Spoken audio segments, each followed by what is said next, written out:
Chapter 41. The Great Discoveries. But now that people had broken through the bonds of their narrow medieval limitations, they had to have more room for their wanderings.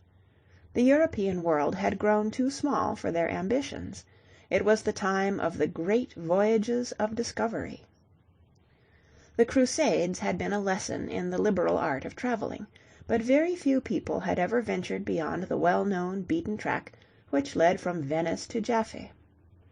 In the 13th century the Polo brothers, merchants of Venice, had wandered across the great Mongolian desert, and after climbing mountains as high as the moon, they had found their way to the court of the great Khan of Cathay, the mighty Emperor of China. The son of one of the Polos, by the name of Marco, had written a book about their adventures, which covered a period of more than 20 years. The astonished world had gaped at his descriptions of the golden towers of the strange island of Zipangu, which was his Italian way of spelling Japan.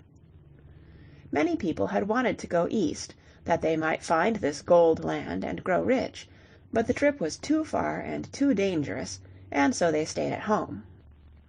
Of course, there was always the possibility of making the voyage by sea, but the sea was very unpopular in the Middle Ages, and for many very good reasons. In the first place, ships were very small. The vessels on which Magellan made his famous trip around the world, which lasted many years, were not as large as a modern ferry boat. They carried from 20 to 50 men, who lived in dingy quarters, too low to allow any of them to stand up straight, and the sailors were obliged to eat poorly cooked food, as the kitchen arrangements were very bad, and no fire could be made whenever the weather was the least bit rough. The medieval world knew how to pickle herring and how to dry fish, but there were no canned goods, and fresh vegetables were never seen on the bill of fare as soon as the coast had been left behind. Water was carried in small barrels. It soon became stale, and then tasted of rotten wood and iron rust, and was full of slimy growing things.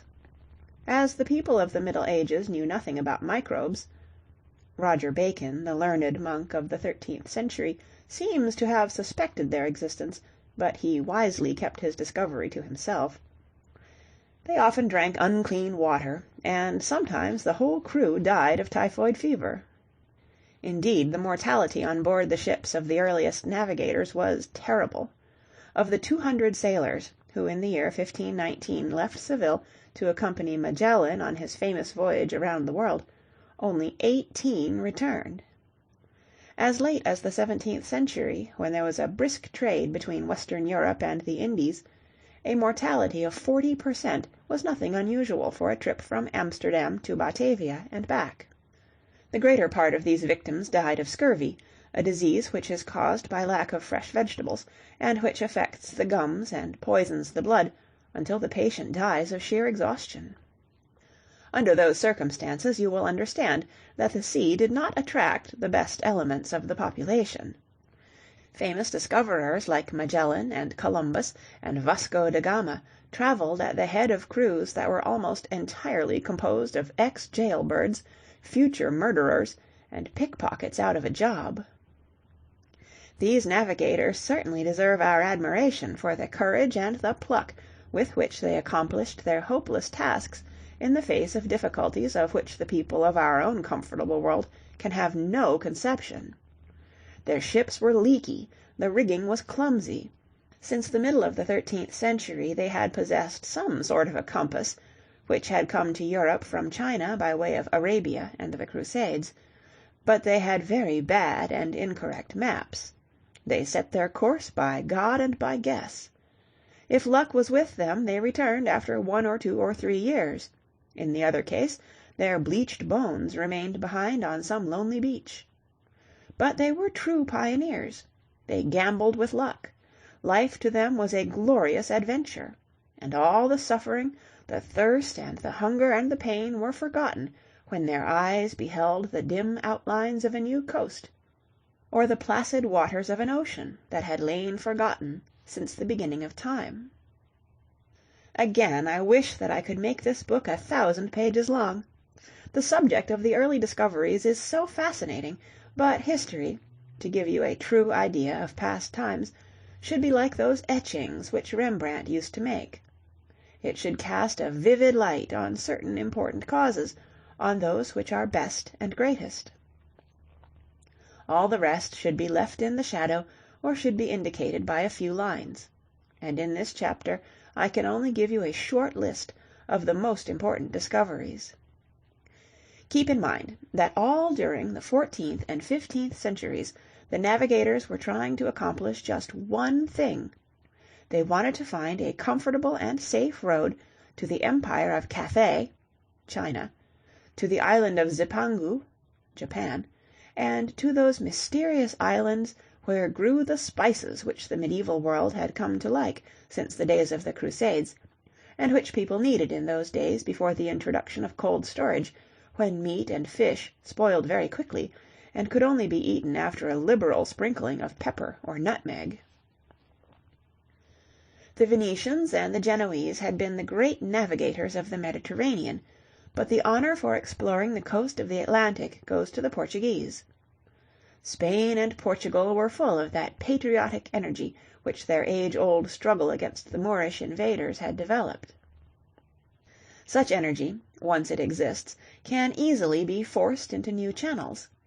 In the 13th century, King Alfonso III had conquered the kingdom of Algarve in the southwestern corner of the Spanish peninsula, and had added it to his dominions. In the next century the Portuguese had turned the tables on the Mohammedans, had crossed the Straits of Gibraltar, and had taken possession of Ceuta, opposite the Arabic city of Tarifa, a word which in Arabic means inventory, and which by way of the Spanish language has come down to us as tariff, and Tangiers, which became the capital of an African addition to Algarve. They were ready to begin their career as explorers. In the year 1415, Prince Henry, known as Henry the Navigator, the son of John I of Portugal and Philippa, the daughter of John of Gaunt, about whom you can read in Richard II, a play by William Shakespeare, began to make preparations for the systematic exploration of northwestern Africa. Before this, that hot and sandy coast had been visited by the Phoenicians and by the Norsemen, who remembered it as the home of the hairy wild man, whom we have come to know as the gorilla. One after another, Prince Henry and his captains discovered the Canary Islands, rediscovered the island of Madeira, which a century before had been visited by a Genoese ship, carefully charted the Azores, which had been vaguely known to both the Portuguese and the Spaniards, and caught a glimpse of the mouth of the Senegal River on the west coast of Africa, which they supposed to be the western mouth of the Nile. At last, by the middle of the 15th century, they saw Cape Verde, or the Green Cape, and the Cape Verde Islands, which lie almost halfway between the coast of Africa and Brazil.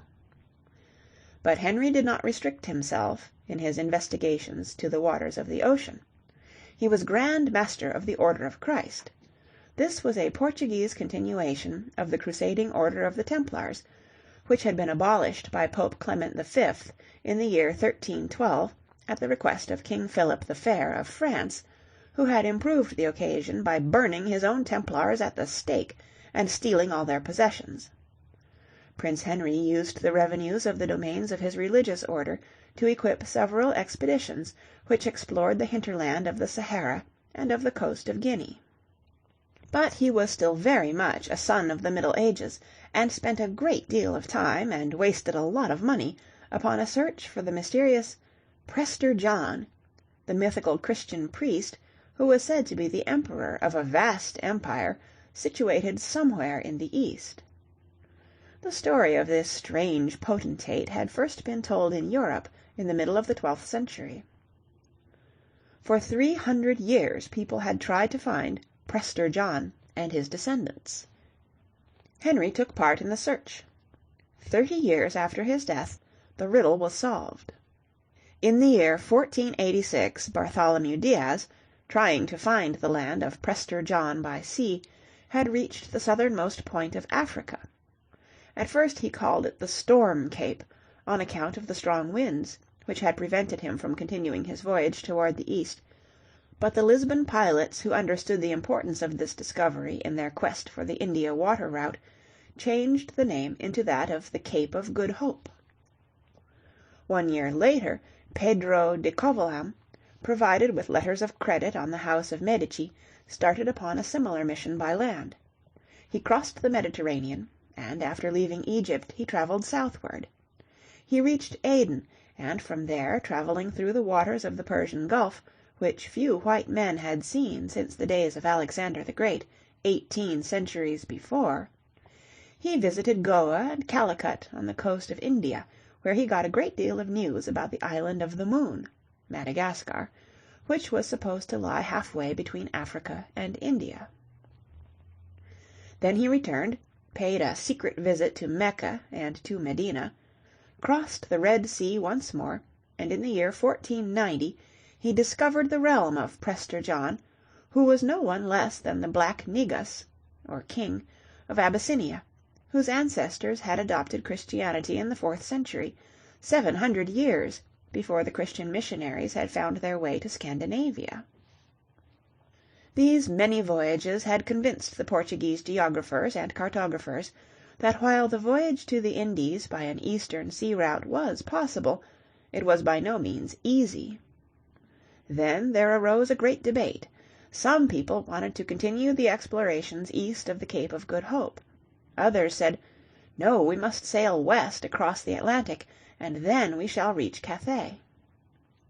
Let us state right here that most intelligent people of that day were firmly convinced that the earth was not as flat as a pancake, but was round. The Ptolemean system of the universe, invented and duly described by Claudius Ptolemy, the great Egyptian geographer who had lived in the 2nd century of our era, which had served the simple needs of the men of the Middle Ages, had long been discarded by the scientists of the Renaissance. They had accepted the doctrine of the Polish mathematician, Nicolaus Copernicus, whose studies had convinced him that the earth was one of a number of round planets which turned around the sun, a discovery which he did not venture to publish for 36 years. It was printed in 1548, the year of his death, from fear of the Holy Inquisition, a papal court which had been established in the 13th century, when the heresies of the Albigenses and the Waldenses in France and in Italy, very mild heresies of devoutly pious people who did not believe in private property and preferred to live in Christ-like poverty, had for a moment threatened the absolute power of the bishops of Rome. But the belief in the roundness of the earth was common among the nautical experts, and, as I said, they were now debating the respective advantages of the eastern and the western routes. Among the advocates of the western route was a Genoese mariner by the name of Cristoforo Colombo. He was the son of a wool merchant. He seems to have been a student at the University of Pavia, where he specialized in mathematics and geometry. Then he took up his father's trade, but soon we find him in Chios, in the eastern Mediterranean, traveling on business. Thereafter we hear of voyages to England, but whether he went north in search of wool or as the captain of a ship we do not know. In February of the year 1477, Colombo, if we are to believe his own words, visited Iceland, but very likely he only got as far as the Faroe Islands, which are cold enough in February to be mistaken for Iceland by anyone. Here Colombo met the descendants of those brave Norsemen who in the 10th century had settled in Greenland, and who had visited America in the 11th century, when Leif's vessel had been blown to the coast of Vineland, or Labrador. What had become of those far western colonies no one knew. The American colony of Thorfinn Karlsefni, the husband of the widow of Leif's brother Thornstein, founded in the year 1003, had been discontinued 3 years later on account of the hostility of the Eskimos. As for Greenland, not a word had been heard from the settlers since the year 1440. Very likely the Greenlanders had all died of the Black Death, which had just killed half the people of Norway. However that might be, the tradition of a vast land in the distant west still survived among the people of the Faroe and Iceland, and Colombo must have heard of it. He gathered further information among the fishermen of the northern Scottish islands, and then went to Portugal, where he married the daughter of one of the captains who had served under Prince Henry the Navigator. From that moment on, the year 1478, he devoted himself to the quest of the western route to the Indies. He sent his plans for such a voyage to the courts of Portugal and Spain. The Portuguese, who felt certain that they possessed a monopoly of the eastern route, would not listen to his plans. In Spain, Ferdinand of Aragon and Isabella of Castile, whose marriage in 1469 had made Spain into a single kingdom, were busy driving the Moors from their last stronghold, Granada. They had no money for risky expeditions. They needed every peseta for their soldiers. Few people were ever forced to fight as desperately for their ideas as this brave Italian. But the story of Colombo, or Colon, or Columbus, as we call him, is too well known to bear repeating. The Moors surrendered Granada on the 2nd of January of the year 1492. In the month of April of the same year, Columbus signed a contract with the King and Queen of Spain. On Friday, the 3rd of August, he left Palos with 3 little ships and a crew of 88 men, many of whom were criminals who had been offered indemnity of punishment if they joined the expedition. At 2 o'clock in the morning of Friday, the 12th of October, Columbus discovered land. On the 4th of January of the year 1493, Columbus waved farewell to the 44 men of the little fortress of La Navidad, none of whom was ever again seen alive, and returned homeward. By the middle of February he reached the Azores, where the Portuguese threatened to throw him into jail. On the 15th of March, 1493, the admiral reached Palos, and together with his Indians, for he was convinced that he had discovered some outlying islands of the Indies and called the natives Red Indians, he hastened to Barcelona to tell his faithful patrons that he had been successful, and that the road to the gold and the silver of Cathay and Zipangu was at the disposal of their most Catholic majesties. Alas, Columbus never knew the truth. Towards the end of his life, on his 4th voyage, when he had touched the mainland of South America, he may have suspected that all was not well with his discovery. But he died in the firm belief that there was no solid continent between Europe and Asia, and that he had found the direct route to China. Meanwhile, the Portuguese, sticking to their eastern route, had been more fortunate. In the year 1498, Vasco da Gama had been able to reach the coast of Malabar and return safely to Lisbon with a cargo of spice. In the year 1502 he had repeated the visit. But along the western route the work of exploration had been most disappointing. In 1497 and 1498 John and Sebastian Cabot had tried to find a passage to Japan, but they had seen nothing but the snow-bound coasts and the rocks of Newfoundland, which had first been sighted by the Northmen 5 centuries before. Amerigo Vespucci, a Florentine who became the pilot major of Spain, and who gave his name to our continent, had explored the coast of Brazil, but had found not a trace of the Indies. In the year 1513, 7 years after the death of Columbus, the truth at last began to dawn upon the geographers of Europe. Vasco Núñez de Balboa had crossed the Isthmus of Panama, had climbed the famous peak in Darien, and had looked down upon a vast expanse of water which seemed to suggest the existence of another ocean. Finally, in the year 1519, a fleet of 5 small Spanish ships, under command of the Portuguese navigator, Ferdinand de Magellan, sailed westward, and not eastward, since that route was absolutely in the hands of the Portuguese, who allowed no competition, in search of the Spice Islands. Magellan crossed the Atlantic between Africa and Brazil and sailed southward. He reached a narrow channel between the southernmost point of Patagonia, the land of the people with the big feet, and the Fire Island, so named on account of a fire, the only sign of the existence of natives, which the sailors watched one night. For almost 5 weeks the ships of Magellan were at the mercy of the terrible storms and blizzards which swept through the straits. A mutiny broke out among the sailors. Magellan suppressed it with terrible severity, and sent 2 of his men on shore, where they were left to repent of their sins at leisure. At last the storms quieted down, the channel broadened, and Magellan entered a new ocean. Its waves were quiet and placid. He called it the Peaceful Sea, the Mare Pacifico. Then he continued in a western direction. He sailed for 98 days without seeing land. His people almost perished from hunger and thirst, and ate the rats that infested the ships, and when these were all gone they chewed pieces of sail to still their gnawing hunger. In March of the year 1521 they saw land. Magellan called it the land of the Ladrones, which means robbers, because the natives stole everything they could lay hands on. Then further westward to the Spice Islands. Again land was sighted, a group of lonely islands. Magellan called them the Philippines, after Philip, the son of his master Charles V, the Philip II of unpleasant historical memory. At first Magellan was well received, but when he used the guns of his ships to make Christian converts, he was killed by the aborigines, together with a number of his captains and sailors. The survivors burned one of the 3 remaining ships and continued their voyage.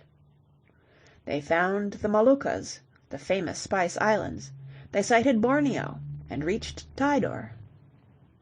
There one of the 2 ships, too leaky to be of further use, remained behind with her crew.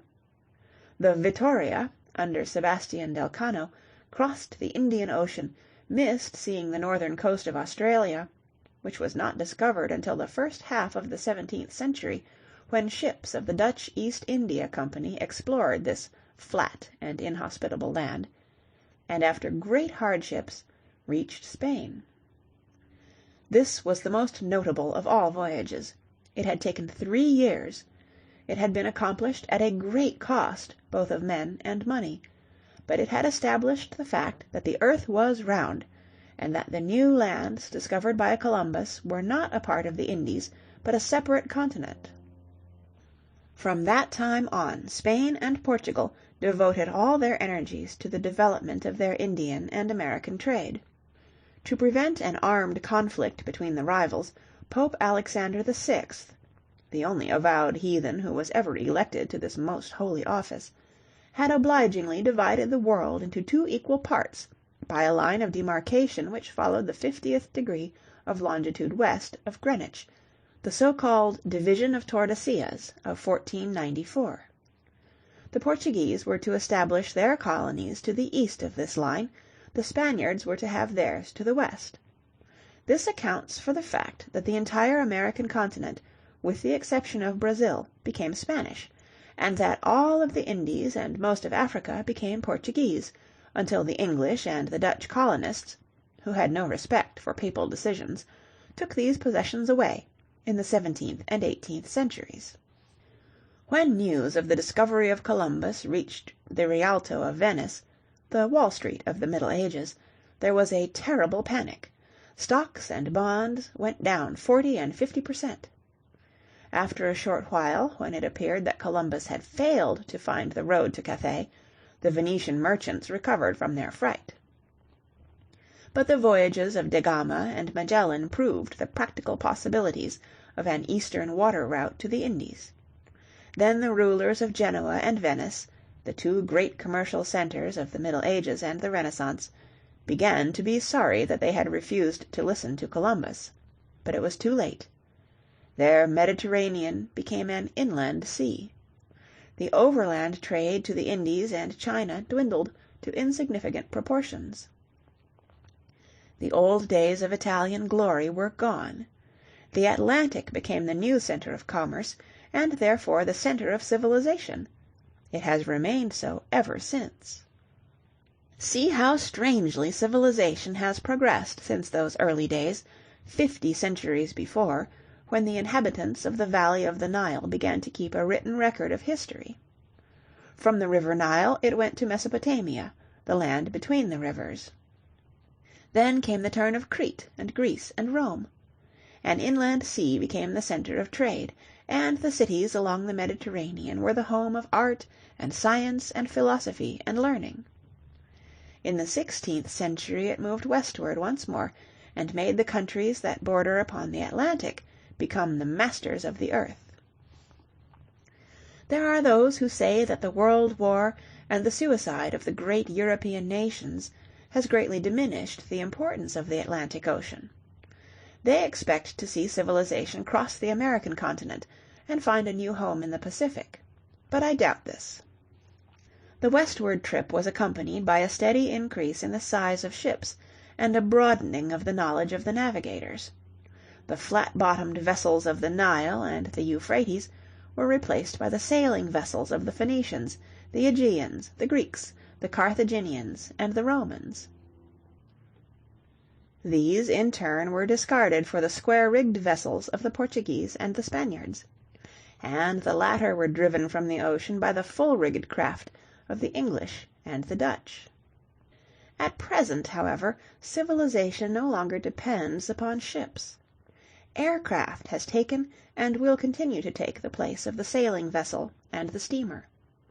The next center of civilization will depend upon the development of aircraft and water power, and the sea once more shall be the undisturbed home of the little fishes, who once upon a time shared their deep residence with the earliest ancestors of the human race. End of chapter 41.